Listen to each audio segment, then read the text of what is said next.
Pimpinan, Bismillahirrahmanirrahim. Assalamualaikum warahmatullahi wabarakatuh. Selamat sore, salam sejahtera bagi kita sekalian. Pimpinan dan anggota Komisi 5 yang saya hormati, Wamendes beserta jajaran yang saya hormati, Pak Kepala Basarnas beserta jajaran yang saya hormati.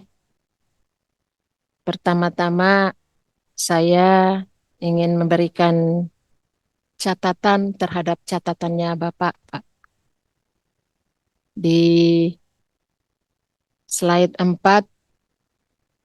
alokasi pagu anggaran Sekjen, ini catatannya anggaran Sekjen hanya teralokasi di 2 biro, yaitu Biro Keuangan dan Barang Milik Negara untuk gaji dan tunjangan pegawai, Biro Umum dan Layanan Pengadaan, dan 4 biro tidak memperoleh alokasi anggaran. Ya.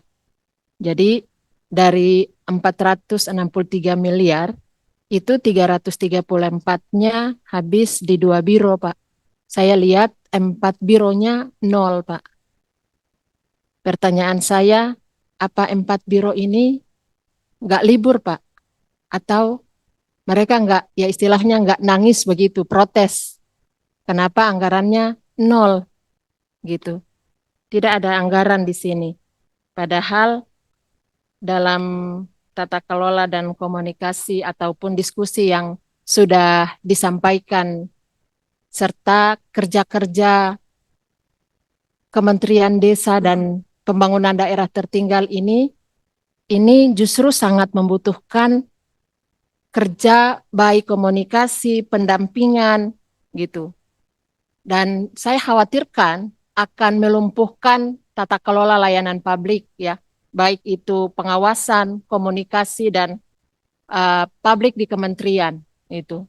Dana-dana desa, kemudian juga Koperasi Merah Putih dan lain sebagainya tentu membutuhkan ada pagu anggaran dari Sekjen yang saya lihat di sini ada 0 rupiah. Kami mendorong agar ada semacam memastikan distribusi anggaran ke biro-biro yang lain. Yang kedua, Pak Ketua Pak Wamen, pada slide paparan Ditjen PDP Kemendes PDT, Pak, ini juga alokasi anggaran 21,4 miliar ini terserap untuk dukungan manajemen, Pak. Ya, jadi sewa kantor operasional dan lain sebagainya ini saya catat 21,4 miliar. Sementara untuk anggaran yang langsung menyentuh ke desa ini 17,8 miliar.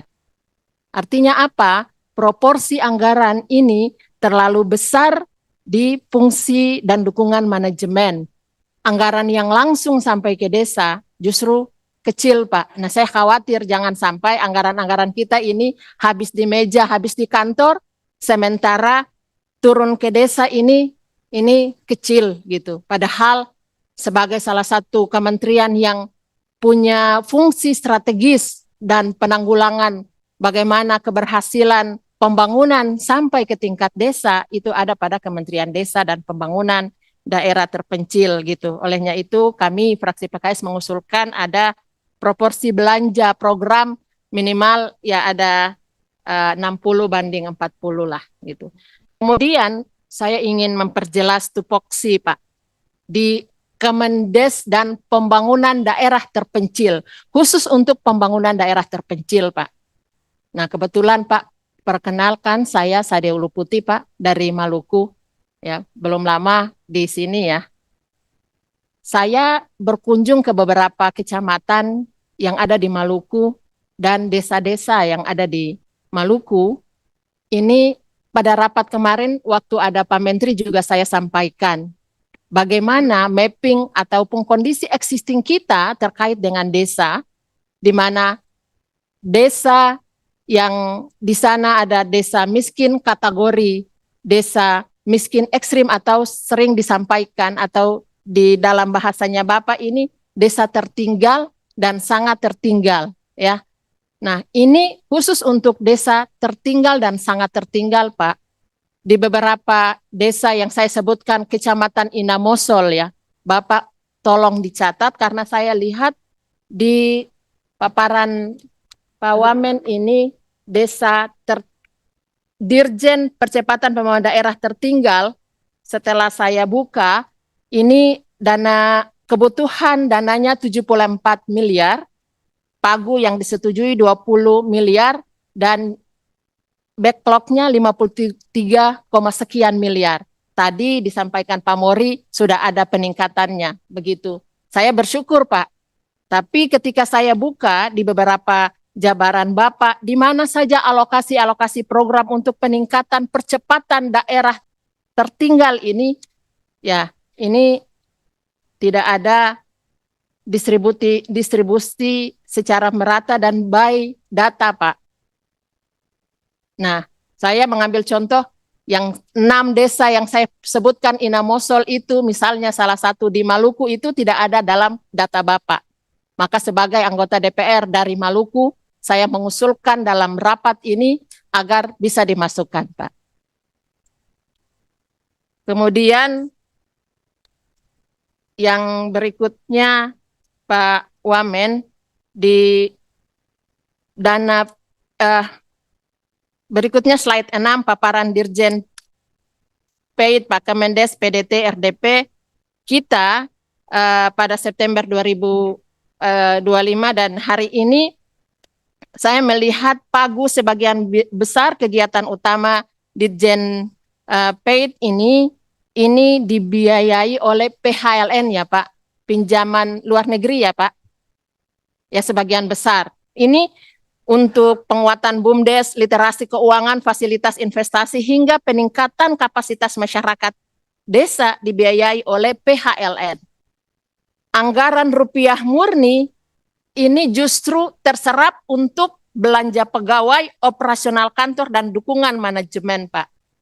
Bagi saya, Pak, ini sangat rentan dan amat rentan jika kemudian PHLN ini berakhir atau berkurang, justru program-program yang sangat dibutuhkan untuk mendukung fasilitas investasi atau peningkatan kapasitas masyarakat desa, BUMDes kita justru rentan akan hilang, Pak, karena justru dialokasikan dari dana PHLN. Nah, sehingga kami mendorong agar ada rupiah murni lah, Pak, yang dialokasikan bukan semata-mata dari PHLN, Pak. Kemudian yang terakhir Pak, untuk Basarnas, saya ini kebetulan seragam kita sama ya Pak. Tadi disebut saya Busarnas Pak. Ya Allah, ya Allah. Ya Allah. Ya Allah. Ini Busarnas Pak. Ini tidak sengaja sih Pak.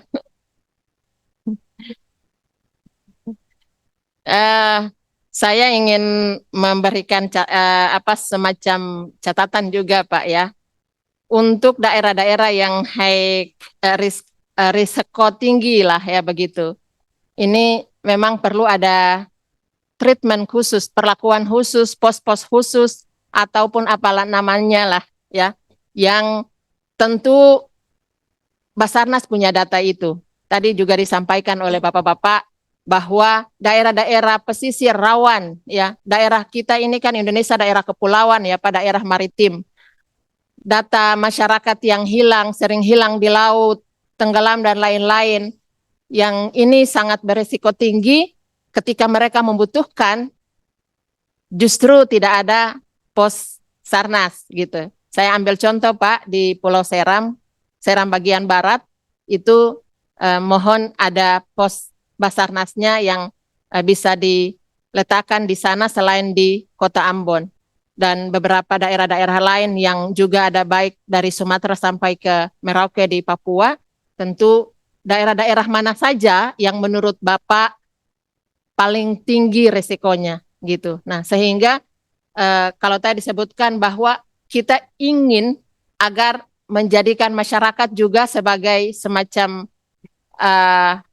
teman sahabat relawan lah gitu, relawan ketika terjadi musibah dan bencana. Nah, ini juga misalnya program-program yang baru dialokasikan satu program ya, yang itu kita ajak masyarakat untuk bersama-sama, sekolah lapang misalnya, kalau bisa diperbanyak Pak. Kemudian juga untuk program-program ke sekolah, kita jadikan sekolah mahasiswa ini bisa juga agar mereka juga bisa tahu bagaimana mitigasi bencana ketika bencana datang, karena Indonesia sangat rawan dengan bencana. Nah, terakhir tentu kita Komisi 5 sangat memberikan dukungan Pak untuk dana kedaruratan ya, yang juga pada rapat kemarin kita sama-sama ketok kesimpulan rapat dan hari ini Bapak menyampaikan sudah disetujui oleh Menteri Keuangan. Ya tentu kami semua dan kita semuanya sangat senang gitu. Hanya saja sebagaimana tadi disampaikan oleh pimpinan bahwa harus ada optimalisasi dan prioritas apa yang dari program Bapak murni itu agar bisa khusus untuk bagaimana agar maintenance Pak, maintenance beberapa fasilitas-fasilitas kita yang itu sangat mendukung dan dibutuhkan saat bencana datang gitu. Jangan sampai banyak sekali misalnya kapal-kapal kalau data dari kemarin Pak, kalau tidak salah dari 26 kapal hanya 5 kapal yang disetujui untuk docking gitu. Padahal sekian kapal itu mengusulkan untuk docking juga gitu. Kalau saya ya dari latar belakang teknik mesin kapal, ini justru mengetahui bahwa maintenance itu adalah setengahnya perawatan kapal, Pak. Jika maintenance-nya kita tidak lakukan, maka itu sama saja dengan mempercepat usia kapal. Dan ini sangat ya dari sisi anggaran sangat merugikan ataupun pemanfaatan. Demikian Pak Ketua, saya kembalikan. Terima kasih. Assalamualaikum warahmatullahi wabarakatuh.